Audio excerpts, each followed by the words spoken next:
Well, it's not often that an artist comes in and we want to ask you about another artist, but I know that Katy Nichole is someone Oh, that is yes. very close to you who Yes. this song is like flying up the charts in Yeah. Jesus' name. She led worship with you at the Grove. Yeah, I mean, where you are. Katie's like family to us. She's been a part of our life for the last few years.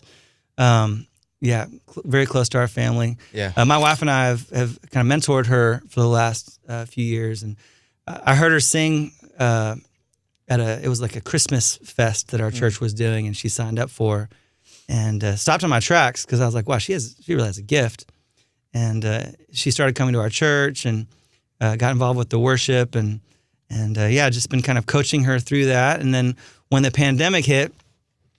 She got really bored and started doing TikToks, and it just started blowing up. And we started writing songs together, and she's just so gifted in all those places. And God just really blessed it. And this song, In Jesus' Name, is very special. It is. So powerful. But she's awesome. We just love her. And she's coming back to sing with us at Easter, which will be cool. really fun. But so excited for what's happening with her. So who's been that person for you guys when you started, you know, how many years ago? Mm-hmm. You know, you had somebody that maybe helped mentor you or looked up to you, you know, or you looked up to as musicians. Did you have someone like that? You know, we did right Yeah. at the beginning. We met with a couple of guys, a management team, David Lipscomb and a guy named Jeff Moore, who Oh yeah. you probably know And the his name. distance. And they were both such you don't think of necessarily like a manager as kind of being like a fatherly figure who can not just walk you through what a career in the music business looks like, but also just walk you through what it looks like to be a good husband and father while you're on the road. And Jeff had a unique insight into that because he was one of those. Yes. And so he was a great mentor in those early days, and was really good at spotting, when we maybe had been on the road too long, and we still keep in touch to this day. Actually, Well, it's important to He's have such a good dude. It's important to have people in your life who care about you, and there's nothing attached to it. Like they just love you, and they're going to give you the wisdom that you need. A good mentor. And then I think it's important to have people in your life who you are mentoring. Yeah. Yeah, and I think too, like, especially if you're a younger fan, you might think, oh my gosh, this life it's so glamorous. I get to be on the road. I get to do all these things. But you forget that, like, you've got family at home and there's still bills to be paid and kids are still having meltdowns and there's, you're gone and your wife is like pulling her hair out. There's just real life is still happening. And so I love that Jeff not only taught you the business side, but to be like, no, you got to come home to this too. Yeah. Like, how do you balance all of that? Yeah. There's a story I remember him telling me, and I always thought of it. He said, "Don't do this." He said there was a time when I was home, and I thought, "Oh, I've got so much work to do still." And he had his cell phone out, and his kid was trying to like wrestle with him and play with them, and he was like returning texts and stuff. And his kid said, "It's okay, Dad. We don't have to play right now."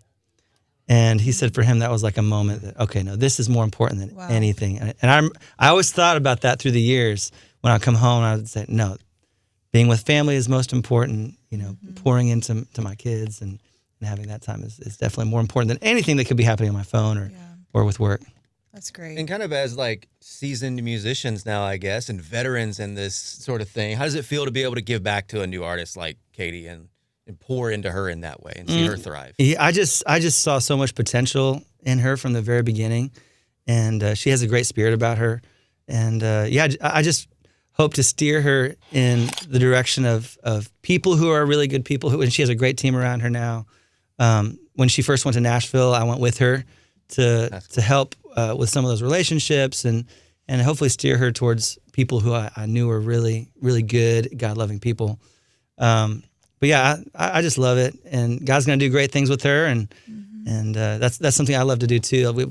I work with a lot of young artists back home, and I just love pouring into It that. is really crazy. Like when growing up, it would have been like the jars of clays, the Third Days, the Stephen Curtis Chapmans of Christian music, who we would have looked to for that. And it is kind of funny to talk to some of these new artists and they're like, oh my gosh, when X song came out or Y or Z song came out, it was like it changed my whole perspective on it. Like it got me into Christian music, and that's what and it is so weird to hear those things and to kind of think, they're basically saying you're weird. old. Well, they You're old. I refuse to receive it that way, though. No.